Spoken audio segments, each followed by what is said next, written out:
नमस्कार साथियों, गहरे शब्द में आपका स्वागत है। जितनी बार आप निर्णय बदलेंगे, भाग्य भी उतनी बार करवट बदलेगा।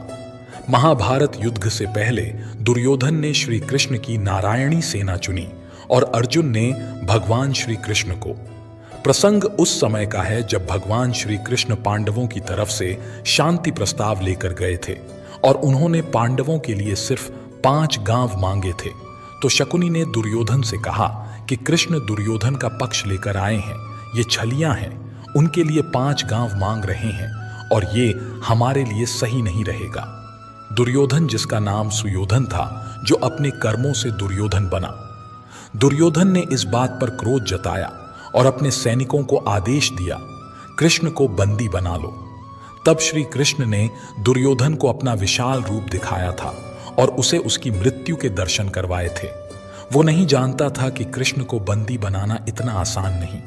कृष्ण चेतावनी देकर चले गए और इधर धृतराष्ट्र चिंता में आ गए कि अब होगा क्या। धृतराष्ट्र ने अपने ज्योतिषी को बुलवाया, उनसे पूछा कि अब क्या होगा। ज्योतिषी ने दुर्योधन की कुंडली देखी और बोले, दुर्योधन की कुंडली में राजयोग है, इसे राजा बनने से कोई रोक ही नहीं सकता। ये तो निश्चित तौर पर राजा बनेंगे, आप युद्ध कीजिए। धृतराष्ट्र बोले, ठीक है, फिर युद्ध करो, मेरा दुर्योधन ही राजा बनना चाहिए। और फिर युद्ध शुरू हुआ। युद्ध से 2 ही लोग बाहर थे, एक संजय जो युद्ध क्षेत्र की सारी घटना सुना रहे थे और दूसरे विदुर, जिन्होंने युद्ध को त्याग दिया था। युद्ध शुरू हुआ तो कौरव सेना धीरे धीरे मृत्यु के मुंह में जाने लगी। पहले ही 3 दिन में काफी कौरवों का नाश हो गया। धृतराष्ट्र ने ज्योतिषी को बुलवाया और कहा कि ये सब क्या हो रहा है। तुमने कहा था कि दुर्योधन राजा बनेगा, लेकिन ये पांडव तो भारी पड़ रहे हैं। ज्योतिषी ने कहा कि महाराज, परिणाम तो आने दीजिए, अभी तो युद्ध शुरू हुआ है और परिणाम ये है कि दुर्योधन की कुंडली में राजयोग है, वो राजा बनेगा ही बनेगा। और इस महाभारत के भीषण युद्ध के 10 दिन बीत गए तो धृतराष्ट्र घबरा गए, क्योंकि बहुत कौरव मारे जा चुके थे।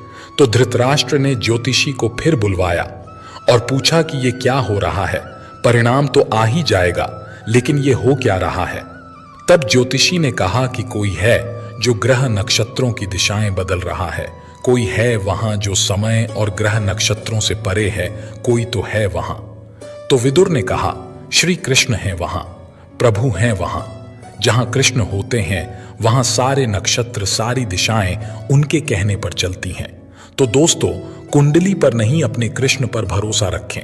जब आपके जीवन रूपी रथ को कृष्ण चलाएंगे तो महाभारत कितनी ही बड़ी हो, सामने वाले योद्धा कितने ही मजबूत हों, वो धराशायी होंगे ही होंगे। वो दुर्योधन, जिसकी कुंडली में राजयोग था, लेकिन उसका रास्ता धर्म का नहीं था, उसका रास्ता अच्छे कर्म का नहीं था, तो कुंडली बदलने में क्षण भर नहीं लगा। अपने विश्वास को अपने कर्म पर और अपने प्रभु पर मजबूत रखिए, भाग्य को पलटते देर नहीं लगेगी। इंसान की कर्म से उसका भाग्य तय होता है। यदि हमें किसी लक्ष्य की प्राप्ति नहीं होती है तो हम कहते हैं कि यह मेरे भाग्य में नहीं था। वहीं कुछ लोग मानते हैं कि कर्म से बढ़कर कुछ नहीं है। पिछले जैसे कर्म होते हैं वैसा हमारे आज का भाग्य या प्रारब्ध बनता है। कर्म का घटित होना और कर्म के हिसाब से कर्मफल का आना, यह प्रकृति का अटल नियम है। उसमें अन्य कोई भी बदलाव नहीं कर सकता। खुद परमात्मा भी कर्म के खेल में हस्तक्षेप नहीं करते। लेकिन मित्रों, भक्ति में वह ताकत है कि वह हमारा भाग्य बदल सकती है। भाग्य को लेकर दुनिया 2 धड़ों में बटी है। एक जो भाग्य को मानते हैं, दूसरे जो कर्म को प्राथमिकता देते हैं। सनातन धर्म कहता है कि कर्म और भाग्य एक ही गाड़ी के 2 पहिए हैं। अगर हम कर्म करते हैं तो उसका परिणाम ही आगे चलकर हमारे लिए भाग्य का काम करता है। अगर कर्म नहीं करते हैं तो भाग्य भी उतना साथ नहीं दे पाता है। एक प्रसिद्ध कहावत है कि भाग्य के भरोसे रहने वालों को उतना ही मिलता है जितना कोशिश करने वाले छोड़ देते हैं। लेकिन एक कहावत यह भी है कि भाग्य से ज्यादा और समय से पहले किसी को कुछ नहीं मिलता है। समय से पहले और भाग्य से ज्यादा न कभी किसी को मिला है और ना ही मिलेगा। परंतु हम सिर्फ भाग्य के भरोसे नहीं रह सकते। व्यक्ति को अपने जीवन में पुरुषार्थ करना ही पड़ता है। बिना पुरुषार्थ के व्यक्ति यदि यह चाहे कि सब कुछ मिल जाए जो मेरे भाग्य में है, वह कदापि संभव नहीं होता है, क्योंकि गतिमान जीवन यात्रा में इंसान की इच्छाएं अनंत होती है। बिना पुरुषार्थ के भोजन भी नहीं मिल सकता है और बिना पुरुषार्थ के किसान खेती भी नहीं कर सकता है।